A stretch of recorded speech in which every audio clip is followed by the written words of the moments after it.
Hello, my name is Betty Miller, and I'm the Director of Paranormal Investigators of New England. And we're doing interest stories of people not only within our organization, but outside of our organization who had some sort of event that impacted them significantly, and is something that they are still trying to grasp to this day what happened. And I'm very fortunate to have a close family member who is willing to share his story, and his name is David Miller.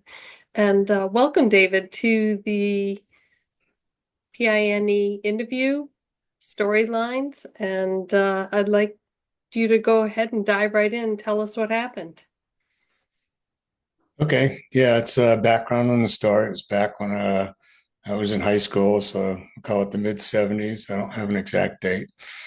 Uh, I was with my dad and one other person, and we were out flying model airplanes out in a field down near Perkinsville, Vermont. And also not too far away from the local airport over there in North Springfield.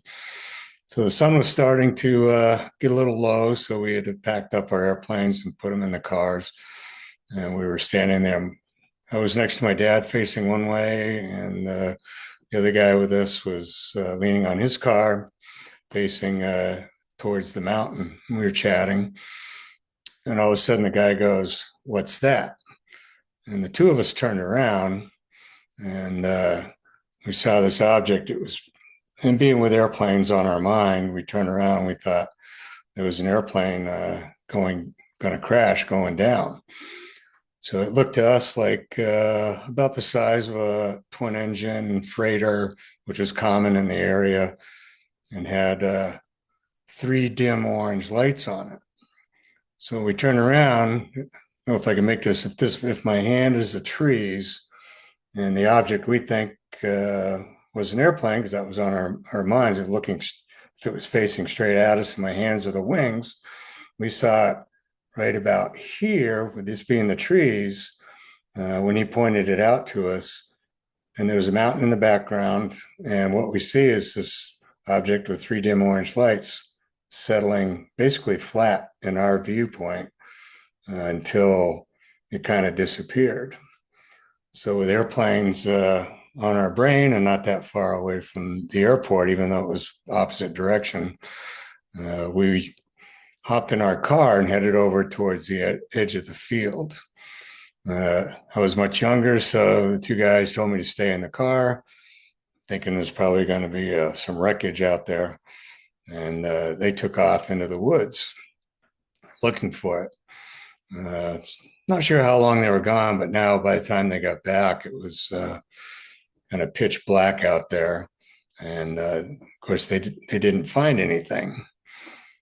So what we did is we talked about it and we hopped in the car and we all drove over to the local airport to see if an airplane had gone down, or if they didn't know about it, we'd tell them about it so they could get some help out to the people.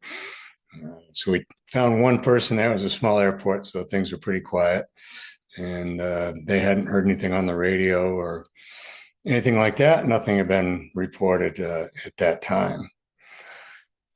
So we all talked about it a little bit. We all went home, and the guy that was with us had a pilot's license. So the next day, he went up and rented a small plane, and he went zooming out and flew over the area and looking all around, see if he could find any anything that had landed, crashed, or whatever. But he had never found anything out there. So being curious and thinking about it, they kind of never talked about it much after that. I started doing some, reading the magazines and about UFOs and things like that.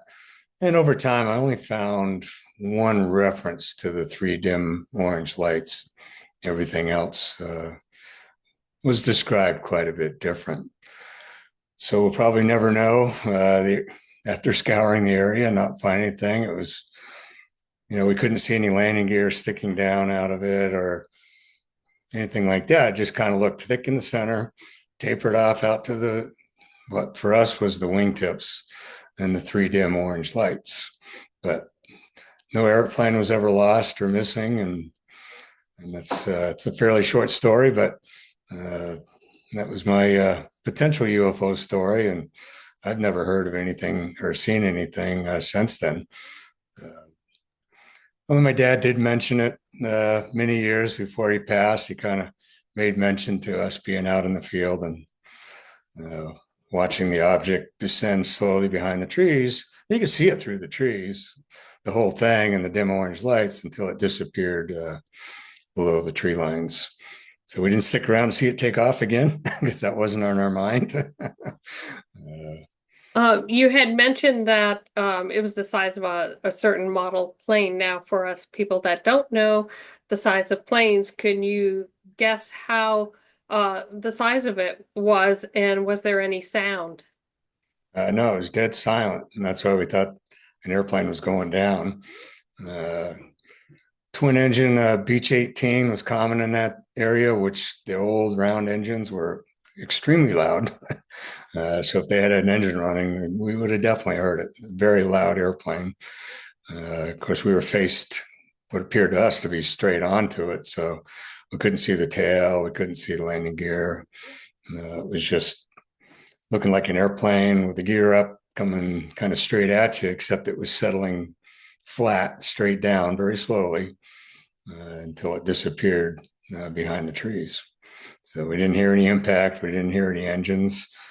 So probably, I'm not sure what the wingspan on that airplane was, but two pilot freighter with two big engines on it, very noisy, and they go out by our house every night on the freight run. So we're familiar with that sound, but absolute dead silence. That's amazing. And it's amazing how just sheer seconds or a minute can affect your life. Yeah. To this day, you're still wondering, and Yeah. Still looking, still wondering. that's amazing. And I think a lot of people have these type of experiences that they can't shake, and it stays in the back of your head. And in the middle of the night, you're thinking of it, or odd times, and it's just like, well, let me go unpack this again. What happened, and what could it have been? And so it's nice to see these stories coming out, and I really appreciate you volunteering to give this story out there, and I hope more will. Uh, please do.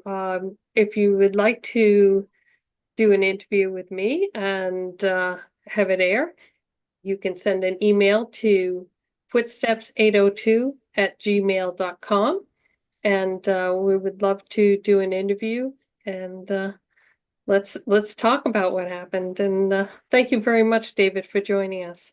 Yeah, that was fun to talk about. Thank you. Okay.